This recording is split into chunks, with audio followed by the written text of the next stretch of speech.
এভাবেই প্রতিদিন রাতের আধারে অবৈধভাবে শামুক ও ঝিনুক পোড়ানো হয়। বছরের পর বছর কাঠ দিয়ে শামুক ও ঝিনুক পুড়িয়ে চুন তৈরির অভিযোগ উঠেছে বাগেরহাটের শম্ভু সূত্রধরের বিরুদ্ধে। বাগেরহাট জেলার চিতলমারী উপজেলার ব্রহ্মগাতি গ্রামের বাসিন্দা শম্ভু সূত্রধর। চিতলমারী থানা থেকে প্রায় 2 কিলোমিটার দূরে অবস্থিত তার শামুক ও ঝিনুক পোড়ানোর কারখানাটি। তিনি জানান তার কারখানাটি অবৈধ নয়, তবে পরিবেশ অধিদপ্তর থেকে তাকে অনুমোদন দেয়া হয়নি। কিন্তু 6 নং চরবানিয়ারি ইউনিয়ন পরিষদ থেকে শামুক ক্রয় ও চুন তৈরি ট্রেড লাইসেন্স তাকে দেয়া হয়েছে। আমার পরিবেশ দপ্তরে আমি গেছিলাম, তাদের কোনো পারমিশন নাই, আমারও পারমিশন নাই। কাগজ কাছে কাগজপাতি থাকলে আমি করব।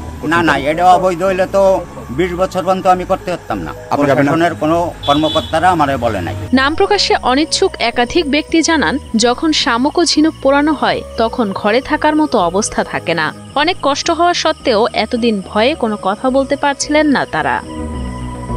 এদিকে বাগেরহাট পরিবেশ অধিদপ্তরের উপপরিচালক মোহাম্মদ কামরুজ্জামান সরকার জানান, চিতলমারীতে শামুক বা ঝিনুক পুড়িয়ে ব্যবসা করার জন্য পরিবেশ অধিদপ্তর থেকে কোনো প্রতিষ্ঠানকে অনুমোদন দেয়া হয়নি।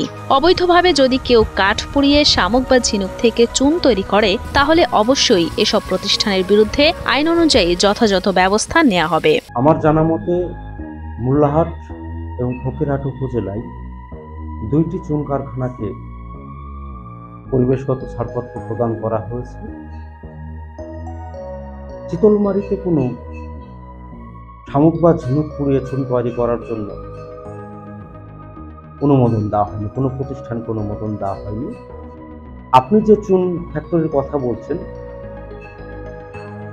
এই ধরনের কোনো ফ্যাক্টরি নতুনভাবে গজিয়ে উঠতে পারে, অবৈধ কার্যক্রম করতে পারে। এই ধরনের কোনো ফ্যাক্টরি যদি করে থাকে এবং সেখানে যদি কাঠ পুড়িয়ে শামুক বা ঝিনুকের খোলস থেকে চুন তৈরি করে, তাহলে সেটা পরিবেশগত ছাড়পত্রবিহীনভাবে করতেছে এবং সেটা সম্পূর্ণ অবৈধ। এ জাতীয় অবৈধ শিল্প প্রতিষ্ঠানের বিরুদ্ধে আমাদের এ দপ্তর কঠোর আইনানুগ ব্যবস্থা গ্রহণ করতেছে এবং করবে।